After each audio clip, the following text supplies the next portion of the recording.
Xo'p, endi 53-savol. Faqatgina eng qiyin bo'lganlari va murakkab bo'lgan savollarni ko'ramiz.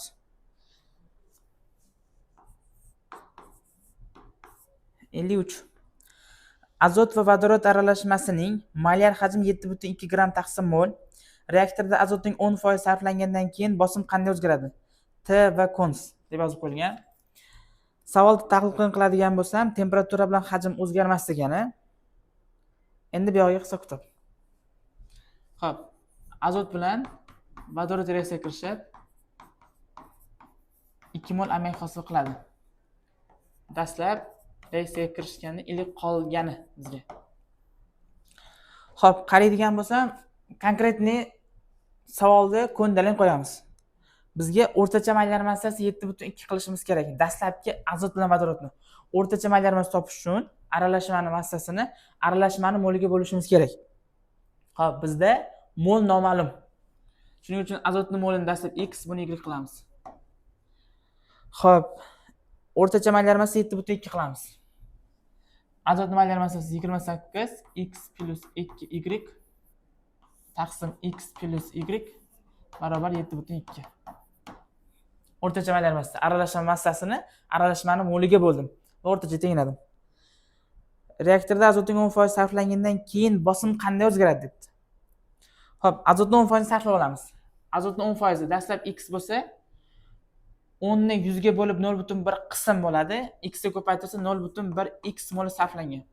Agar bundan 0,1 x sarflansa, bundan 0,3 x sarflanadi va bundan 0,2 x hosil bo'ladi.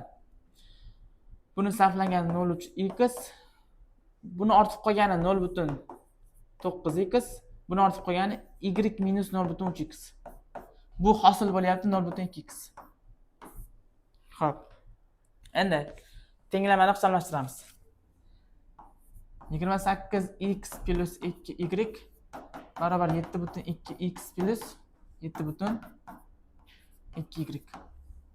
Xo'p, endi 7,2y dan 2 ni ayiradigan bo'lsam 5,2y bo'ladi. Xo'p, endi 28 ni 7,2 ga ayirib beraman. 28 dan 7,2 ni ayiramiz. Bitta qarz beramiz. 10 dan 2 esa 8, bu yerda 7 qoldi. 7 dan 7 ni ayirsa 0. 2 ni tushadi. 20,8 x. Xo'p.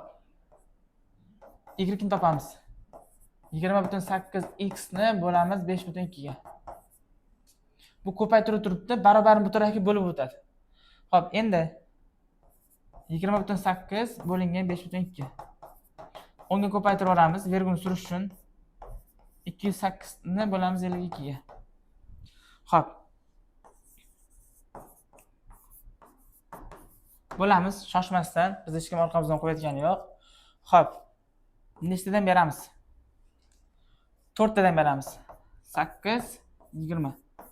Mana bunday holatda ko'pchilikka ideya kelmay qolishi mumkin. Mana bunday holatda yozilganda fikr keladi reski.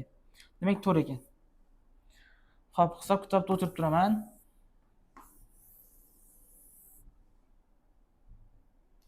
Demak, y barobar 4x. X joyi turibdi. Xo'p, endi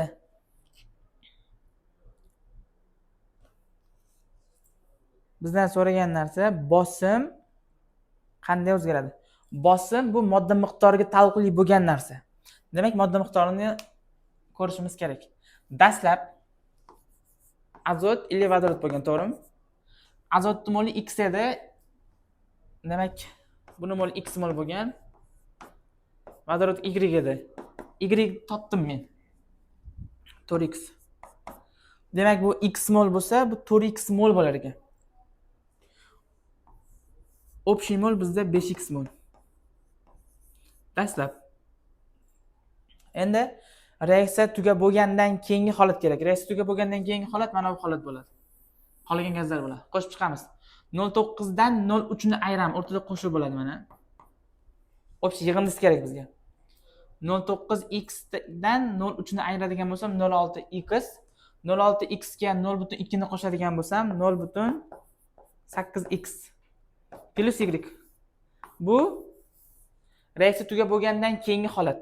Reaksiya tugab bo'lgandan keyingi holat. Xo'p, endi y ni topgandim. Y im 4x edi. Mana bu y ni o'rniga olib kelib qo'yaman. 0.8x plus 4y.